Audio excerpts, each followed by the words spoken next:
안녕하세요. 첨상TV의 김 교수입니다. 네. 아주 오랜만에 또 유튜브 영상으로 찾아왔는데요. 2023년 요양보호사 시험 일정이 모두 공지된 상태죠. 네. CBT 컴퓨터 시험과 예전 방식의 GP 시험으로 나눠져 있는 상태고요. 지금 일단 가장 첫 번째 시험 날짜가 2023년 2월 13일 월요일부터 시작이 돼요. 네, 원서 접수는 1월 17일인 거 다 알고 계시죠? 그래서 제가 그 2월 13일 CBT 시험을 대비로 41회 요양보호사 기출문제, 네, 그러니까 올 11월에 시행이 되었던 마지막 공개 문제라고 생각하시면 돼요. 이 문제를 가지고 늘 하던 방식대로 9강에 걸쳐서 기출문제도 풀고 개념 정리도 한번 해보는 시간, 네, 요 시간으로 준비하기 위해서 이렇게 찾아왔습니다. 예전 방식대로 그대로 갈 거예요. 유튜브에서 문제풀이 개념 같이 하고요. 네, 그 다음에 블로그에도, 사실 블로그에는 더 많은 정보들이 있거든요. 블로그 링크 주소를 드릴 테니까, 네, 아래에 내용을 보시고, 또 블로그에 있는 정보들도 알고 싶다 그러면, 네, 블로그로 찾아와 주시면 될 것 같아요. 자, 그러면 어떤 식으로 구강이 이루어지는지, 한번 표부터 보도록 할게요.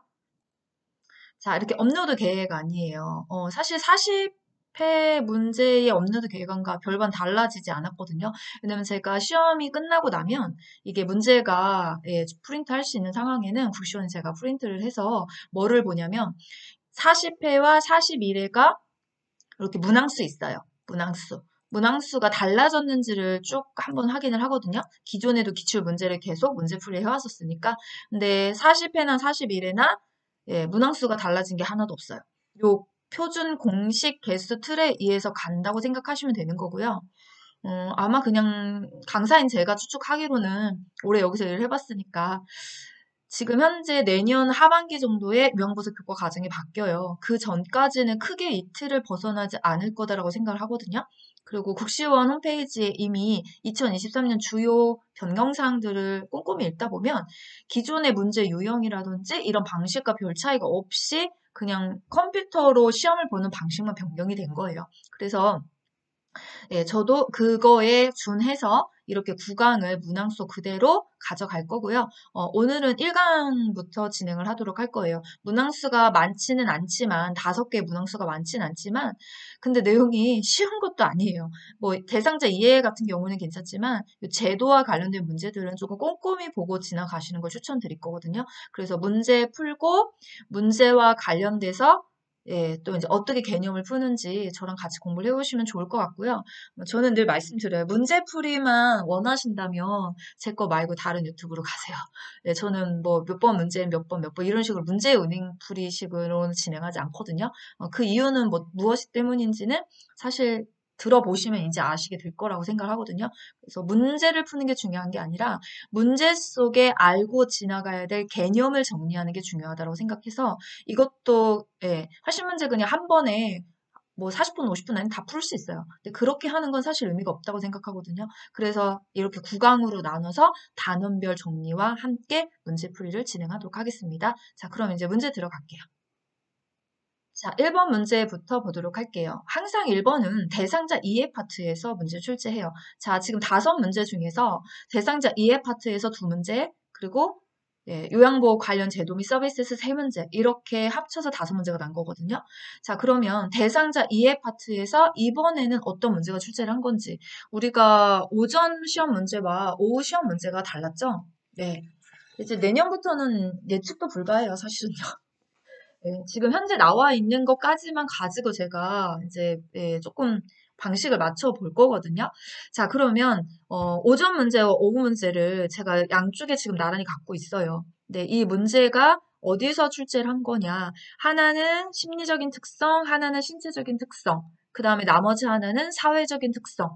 자, 노인연기에 관련된 특성은 크게 3가지로 나눕니다. 신체적 특성, 심리적 특성, 사회적 특성. 네, 그 중에서 저는 이제 심리적 특성을 가지고 왔어요. 왜냐면 오전은 신체적 특성, 오후는 심리적 특성을 냈지만 기존의 문제에 나왔던 것 중에 가장 빈도를 수를 많이 차지하는 건 심리적 특성이었거든요. 그러니까 꼭 알고 지나가야 된다는 거예요. 자, 그러면 이 문제 같이 풀어보도록 하시죠. 네.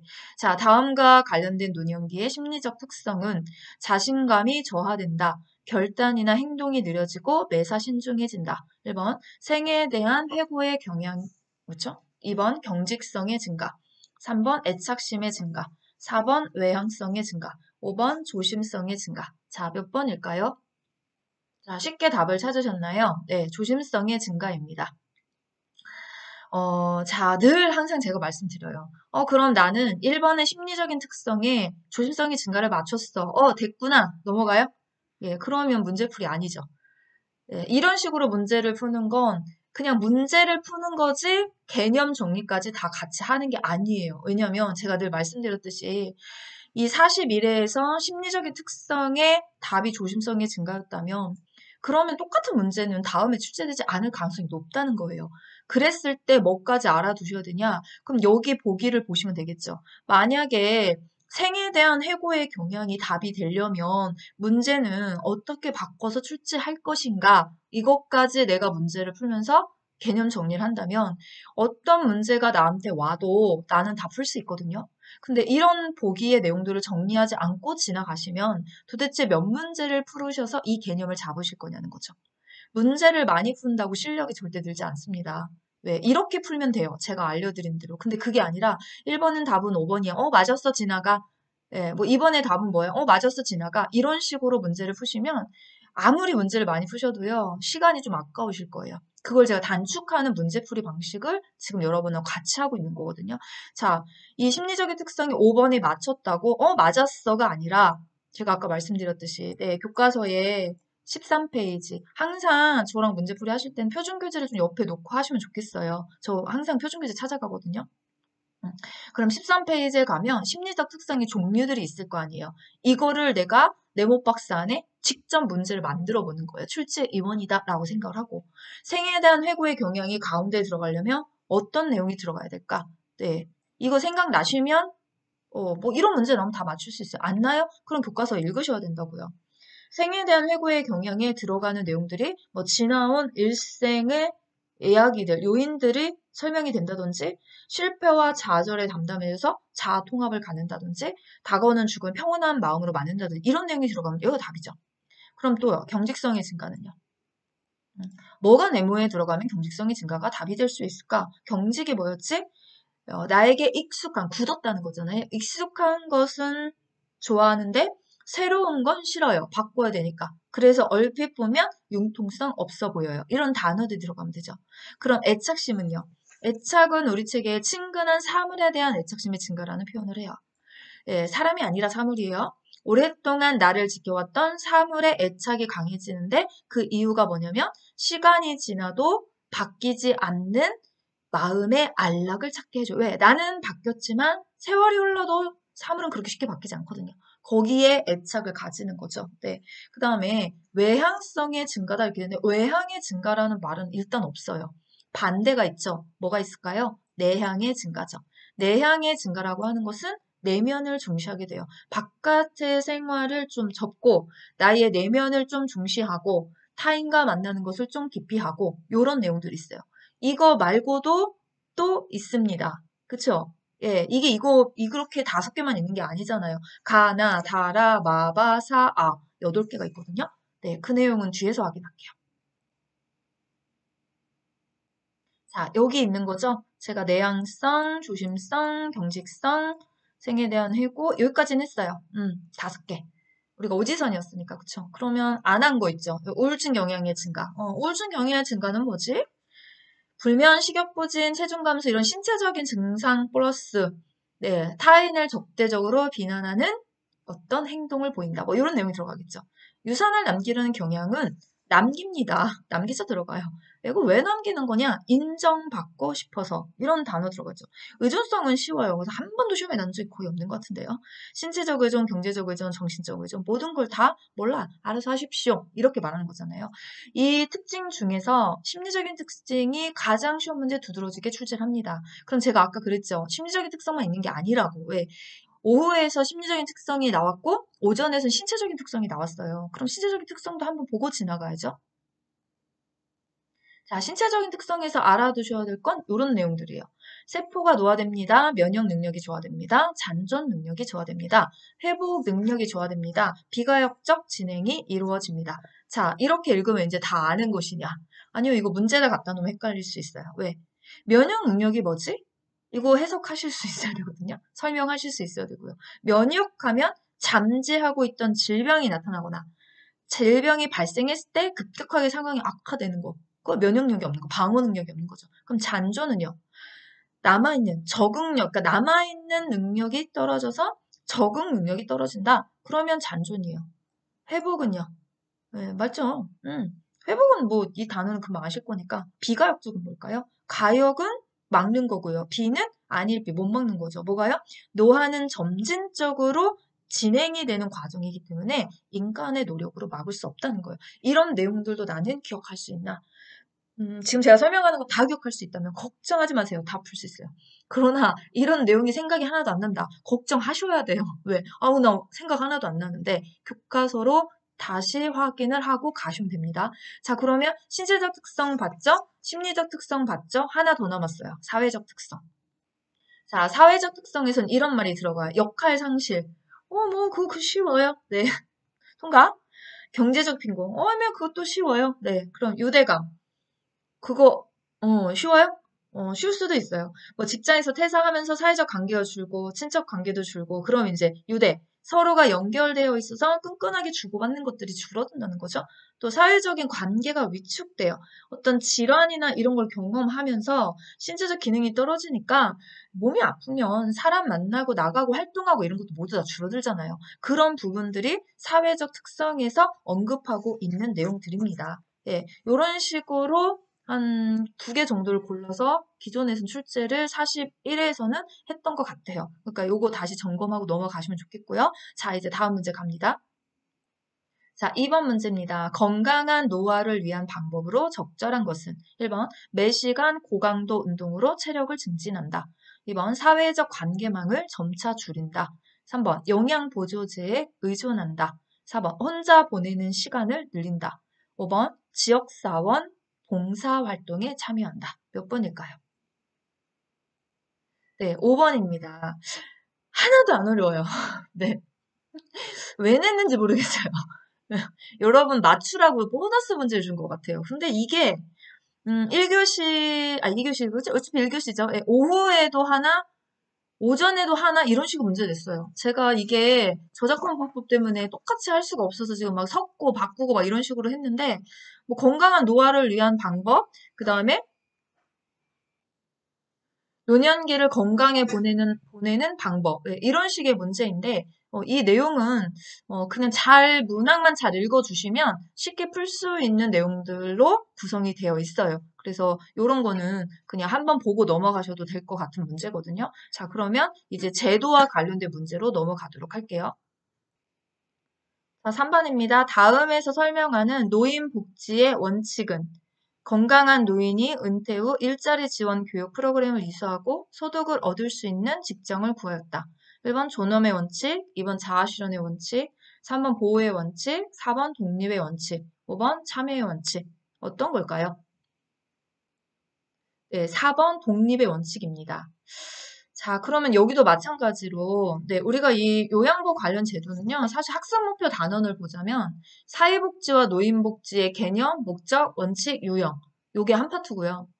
그 다음 노인장 요양보험 제도. 여기가 2번째 파트거든요. 근데 여기서 지금 3문제 정도를 출제한다고 보시면 돼요. 그래서 보통 내는 양식의 유형을 보니까 사회복지와 노인복지 개념에서 1문제 정도 출제하고요. 제도에서 2문제를 해요. 이 노인복지 원칙은 그 사회복지의 개념에 관한 내용 중에 하나거든요. 네. 그리고 이 노인복지 원칙도 지금 보시면서 이게 이거 독립의 원칙이야 이렇게 맞췄으면 다행이에요. 그쵸? 예, 근데 그걸로 다 안 좋아지는 맛이라는 말을 제가 항상 하는 거예요. 왜? 요번에 독립의 원칙이었으면 다음번에 나머지도 낼 수 있잖아요. 이거 원칙이 5개거든요. 지금 여기 다 써있듯이. 그럼 자, 아까 문제 풀이했던 방식대로 가는 거예요. 독립의 원칙 안에 지금 여기 쭉 보시면 소득이라고 하는 거 직장이라는 단어만 언급했어요. 이것만 설명하지 않거든요. 표준교재에 얘는 24페이지 있습니다. 여기 넘어가시면 독립의 원칙을 설명하는 단어들이 소득, 지금 나왔죠? 일할 수 있는 기회, 직장, 그 다음 교육과 훈련 프로그램, 그래서 그 다음에 적절하게 안전하게 살 수 있는 환경, 가능한 오래 살 수 있는 가정 이런 게 나와요. 그래서 제가 늘 설명해요. 독립의 원칙은 안에 경제적 독립입니다. 라는 단어를 잊어버리지 마시라고요. 경제적으로 독립됐다는 게 뭐야? 매달 쓸 수 있는 일정 소득이 들어와야 되고요. 평생 살고 있을 집이 있어야지만 돼요. 그 부분이 우리가 노인이 경제적으로 독립이 되는 부분들이거든요. 그래서 노인은 소득을 얻어내기 위해서 일도 하셔야 되고, 예, 직장도 다니셔야 되고, 근데 그냥 못 다니잖아요. 어떤 교육이나 훈련 프로그램에 참여할 수 있는 기회가 주어져야 되고, 쫓겨나지 않고 살 만한 집도 있어야 돼요. 그게 이제 환경이다, 가정이다, 이렇게 얘기하는 거거든요.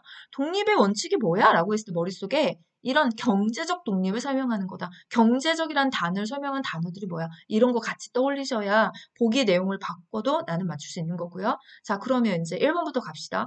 답이 존엄의 원칙이 되려면, 그럼 요 안에 뭐가 들어가야 되는 겁니까? 예, 생각나시나요? 안 나시면 24페이지 돌아오셔야 돼요.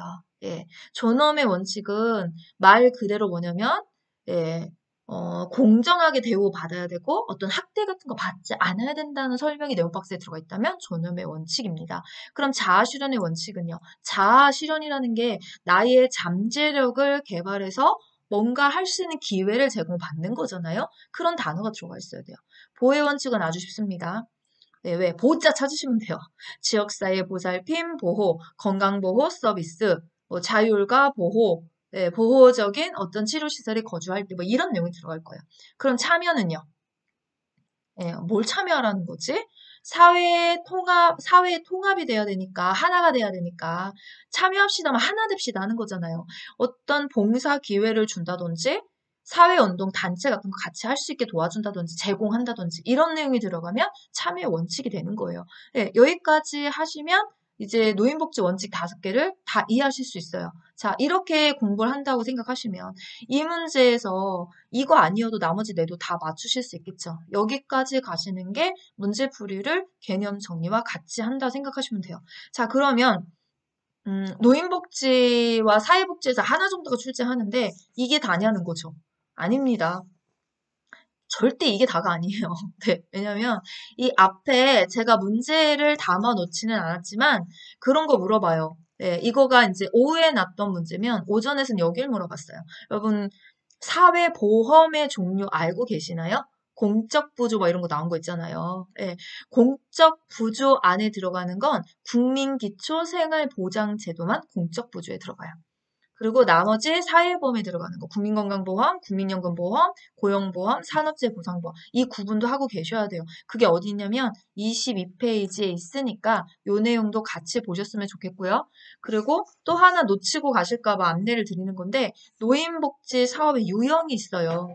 노인 돌봄 및 지원 서비스에 해당하는 거, 예, 그 다음에 치매 사업과 건강보전 사업에 해당하는 거, 사회활동 및 여가활동 지원에 해당하는 거. 여기까지 봐주셔야 돼요. 왜냐면 보통 이 3개 중에서 한 문제 정도가 출제를 하는 건데 우리는 지금 지면 GP 시험을 준비하는 게 아니에요. CBT 시험을 준비하는 거죠. CBT 시험은요. 문제은행 랜덤 방식이에요.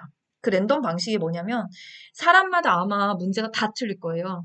네, 0 집어넣어놓고 1, 2, 3번 집어넣어놓고 1번이 나한테 떨어지면 여기에 내용이 나올 수 있고 2번이 나한테 떨어지면 아까처럼 사회보험 공적 부조가 나올 수도 있고 3번 문제가 나한테 떨어지면 지금처럼 네 이거 유형 설명한 거 있죠? 제가 좀 전에 쭉 했던 거 있죠? 노인복지 사업 유형 그거가 나올 수 있거든요. 그래서 그 3가지를 전부 다 차근차근 준비해 놓으시는 것이 어떤 문제가 나한테 와도 맞출 수 있다. 이렇게 생각하시면 좋을 것 같아요. 자, 4번 문제입니다. 장기 요양급여 중에서 다음에 해당하는 급여는 치매, 중풍 등 노인성 질환 등으로 심신에 상당한 장애가 발생해서 도움이 필요한 노인에게 가정과 같은 주거 여건과 급식, 요양, 그 밖의 일상생활에 필요한 편의를 제공한다. 1번 노인요양 공동생활 가정, 2번 방문요양, 3번 노인요양시설, 4번 주야간 보호, 5번 방문요양. 어딜까요? 네, 노인형 공동생활 가정이죠. 음. 자, 급여에 대해서 물어봤네요. 그럼 여기부터 시작하시면 돼요. 이거 제도에서 급여 하나를 뽑아온 거예요. 제도도 되게 방대해요. 내용 자체가 워낙 여러 개가 있다 보니까 이제 그 중에서 보시면 하나는 급여, 하나는 재원 조달, 하나는 신청 판정 절차 막 이런 문제를 냈더라고요. 지금 보니까요. 그래서 제가 그거를 조금 이렇게 조율을 해서 문제를 만들었는데 일단은 급여라고 물었을 때는 머릿속에 이거 떠올라야 돼요. 노인장기 요양 급여가 몇 가지지? 이거부터 생각하셔야 돼요. 하나가 재가급여, 하나는요 시설급여, 하나는 특별현금급여 이렇게 세 가지가 있죠. 그 중에서 여기에 지금 물어보는 건 시설급여를 물어보는 거잖아요. 시설급여. 시설급여에서 해당하는 것도 두 가지가 있어요. 네, 시설급여 종류 두 가지밖에 없거든요. 뭐 있을까요? 지금 여기서 설명하는 노인요양 공동생활가정, 다른 말로 뭐라 그래요? 그룹홈. 또 하나는요, 노인요양 시설. 둘을 나누는 기준이 무엇이냐? 인원수죠. 네. 10명 이상이 계시면 노인요양시설이에요. 그 다음에 9명까지면 노인요양 공동생활 그룹홈이고, 그럼 그건 뭘로 나누냐? 여기 아무리 읽어도 명수가 없는데, 여기 찾으시면 돼요. 가정과 같은 주거 여건. 네, 가정과 같은 주거 여건. 이 단어가 들어가고, 치매 중풍부터 시작해서 노인성 질환으로 심신한 장애가 도움이 필요하신 노인, 이런 조건이 붙으면 요양자가 들어가는 노인형 공동생활 가정에 해당하십니다. 예, 이거가 시설급여죠. 그럼 이제 시설급여 외에 또 뭐가 있어요? 재가급여가 있잖아요. 재가급여. 재가급여에 들어가는 게 방문요양. 네, 방문요양이 문제 들어가려면 내용박스 안에 뭐가 들어가야 되는 줄 아시나요? 네, 가정 등을 방문했다. 이 글자 꼭 들어가야 돼요. 그 다음에 방문 목욕. 당연히 목욕 설비라는 말이 나올 거예요. 그래서 목욕 설비를 갖추고 가정을 방문한다. 이런 말이 나올 거고요. 그 다음에 방문관 통과할 거고 주야간보 일정한 시간 동안에 주야간보호센터에 오셔서 서비스 받는 시간이 일정하잖아요. 그 일정한 시간 동안에 서비스를 받는다는 이야기가 나올 거고요. 그럼 단기보호는요? 단기보호는 보건복지부령이 정하는 범위 안에서 일정 기간 동안 일정 시간이면 주야간보호, 일정 기간이면 단기보호입니다. 그 다음에 기타 재가급여. 이거 복지용구로 설명하는 거죠. 여기까지가 재가급여죠. 자, 또 있죠. 네, 재가급여, 시설급여, 특별현금급여 세 가지가 있다고 했잖아요. 특별현금급여에는 도서나 벽지, 가족요양 기간이 현재 부족한 이런 나오는 가족요양비 또는 장교양 기간이 아닌 노인요양 시설에서 서비스를 받고 급여를 받고 예, 지급되는 현금으로 해라. 그러면 특례 요양비. 요양병원에 입원했을 때 일부에 지급되는 현금급여, 그럼 요양병원 간병비 이런 단어들이 있어요. 요 급여의 종류에서 각자 해당하는 내용이 어딥니까? 요걸 물어본 문제거든요. 그러니까 여기도 이거 노인형 공동생활 가정 맞췄어로 끝나지 마시고 요 나머지 4개에서 예, 꼭 기억해야 될 단어들이 있는지 제가 지금 쭉 설명해서 불려드렸잖아요. 그런 내용들을 꼭 체크해 주셨으면 좋겠습니다. 자, 이제 5번째 문제예요. 노인장기 요양보험 제도에 관한 설명으로 옳은 것은? 난이도 최상문제라고 생각하시면 돼요. 왜냐면 노인장기 요양보험 제도가 종류가 설명하는 게 7가지예요, 여기가요. 첫 번째가 제도의 목적, 무엇 때문에 하는 거냐. 여기 나왔죠? 이런 식으로 7개가 있는데 그거를 다 합쳐가지고 5파트를 빼서 문제를 만든 거거든요. 그래서 이런 문제가 나왔을 때는 꼼꼼히 좀 잘 읽어보셔야 돼요. 자, 그럼 먼저 풀고 풀이 할게요. 1번, 안정적 노후를 위한 소득 보장을 목적으로 한다. 2번, 장기요양보험의 보험자는 국민건강보험공단이다. 3번, 교육을 이수한 장기요양기관 직원이 방문 조사를 한다. 4번, 단기보호는 시설급여에 해당한다. 5번, 장기요양기관은 급여 비용을 근로복지공단에 청구한다. 몇 번일까요? 네, 2번입니다. 그렇죠? 자, 그러면 제가 7개가 있다고 그랬죠? 첫 번째가 목적이에요. 여기 있죠? 노인장기 요양보험을 실시하는 목적이 소득 보장을 하기 위해서 하는 게 아니잖아요. 네, 그럼 이게 뭘까요? 삶의 질 향상. 네, 노인의 삶의 질 향상. 그러니까 고령이나 노인성 질병의 사유로 혼자 수행하기 어려운 노인들에게 신체나 가사활동을 지원해서 궁극적으로는 가족의 부담을 덜고 국민의 삶의 질 향상을 목적으로 하는 거예요. 자, 그 다음에 두 번째가 뭐냐면 사업자. 그게 여기 문제죠. 네, 노인장기요양보험 제도에 보험자, 사업자, 보험금을 지급하는 자, 거기가 국민건강보험공단. 그래서 2번은 맞았어요. 그럼 반대가 가입자. 가입자는 누구예요? 국내에 거주하는 국민, 국내에 체류하는 재외국민 또는 외국인으로서 대통령이 정하는 자. 예, 여기까지만 알고 하시면 안 돼요. 하나 더 있어요, 밑에. 이거 제가 지금 33페이지 놓고 설명하는 거거든요. 33페이지에 가면 어떤 것도 알아두셔야 되냐면 노인장기 요양보험의 사업을 관장하는 사람이 누구냐면 보건복지부 장관이에요. 여기에 국민건강보험공단이 관장한다. 얘 되게 많이 틀려요. 그래서 관장은 보건복지부 장관이 전체적인 걸 하는 거고요. 이 사업을 어디다 갖다 준 거냐면 국민건강보험공단에 갖다 준 거잖아요. 그쵸? 그래서 그게 두 번째 내용이고요. 여기에 나와 있진 않지만 세 번째는 장기요양 급여 대상자를 묻는 문제, 문항을 여기다 넣을 수 있어요. 이거 어떤 거냐면 65세 이상이면서 질환을 가져서 그 질환으로 거동이 불편하거나 치매 등으로 인지돼서 6개월 이상 혼자 생활하기 어려운 사람 이런 거 묻는 대상자 조건 있었잖아요. 그런 부분들을 참고로 알아두셔야 되는 거고요. 그 다음 네 번째는 장기요양의 인정, 신청이나 판정 절차에 대해서 묻는 거예요. 그 중에 지금 하나가 3번 문제가 출제된 거죠. 왜냐면 인정 신청을 해요. 공단에다가. 그럼 신청하고 나면 조사단이 오죠. 그 조사단이 어떤 조사단이 오는 거냐. 소정의 교육을 이수한 공단 직원이 와요. 왜? 아니 사업을 주관하시는 곳의 직원이 오는 거지 장기요양 기관의 직원이 오는 건 아니잖아요. 이 직원은 등급 나오고 나서 서비스를 받을 때 교제가 이루어지는 부분들이고 교육을 이수한 공단 직원이 조사단으로 옵니다. 몇 개 항목을 봅니까? 쉬운 2개의 항목을 봅니다. 예, 그리고 등급 판정은 등급판정위원회에서 최종 판정이 난단 말이에요. 자, 그럼 이제 내가 판정 결과가 있을 거 아니에요. 1등급, 2등급, 3등급, 4등급, 5등급, 인지지원 등급 점수에 있었죠? 그 부분도 앞자리 따서 95, 75, 60, 51, 45, 45점 미만 같이 알아두셔야 되는 부분이고요. 그쵸? 그 다음에 급여의 내용이죠. 이제 여기 또 나왔잖아요. 우리 아까 좀 전에서 풀었던 문제. 단기 보호는 시설급여가 아니라 재가급여에 들어가죠. 재가급여의 종류는 방문요양, 방문교육, 방문간호, 주야간보호, 단기보호, 기타 재가급여가 있어요. 시설급여에는 노인요양시설, 노인요양공동생활가정이라고 하는 그룹홈이 있고요. 그 다음에 특별현금급여에 가족요양비, 특례요양비, 요양비용, 간병비가 있단 말이에요. 예. 자, 그 다음에 이제 5번 같은 경우에는 장교양 기간의 비용 청구와 지급에 관한 내용을 지금 설명하는 거예요. 여기는 비용에 대한 부분을 어디에 청구하냐면 국민건강보험공단에 청구를 하죠. 그러면 청구를 받고 지급도 국민건강보험공단이 어디로 하냐면 기관으로 기관 장님한테 넘겨줘요. 사실 급여에 대한 비용 청구와 지급은 요양보호사가 관여하지 않습니다. 이 내용을 알아두는 게 더 중요하고요. 지금 근로복지공단이 아니잖아요. 국민건강보험공단이 사업주에 해당하는 거니까 그 부분 알아두시는 거예요. 자, 이제 7번째가 어디냐면 재원 조달에 관한 내용입니다. 3부자 방식이죠.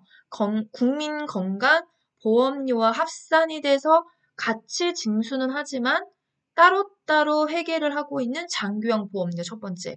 두 번째는 국가지원금 예상 수익의 20%. 그다음 나머지가 본인 일부 부담금.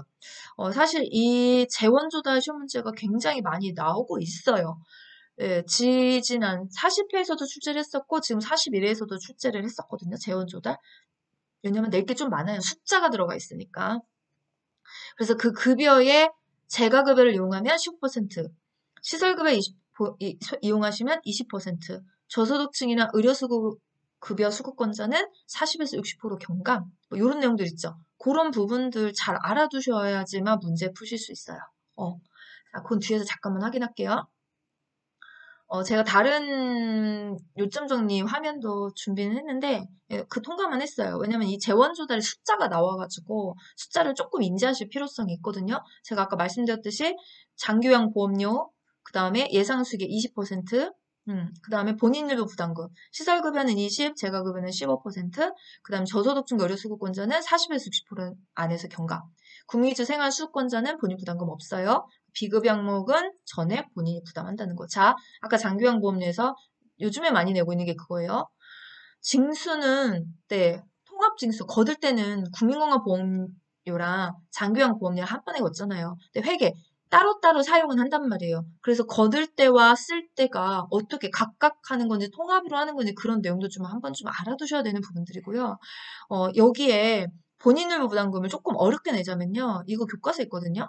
42페이지에 가시면 그런 내용이 있어요. 어떤 거 있냐면 의사소견서라든지 방문간호지에서 발급 비용에 대해서 물어볼 때가 있어요. 일반은 20%를 지불하게 돼 있고요.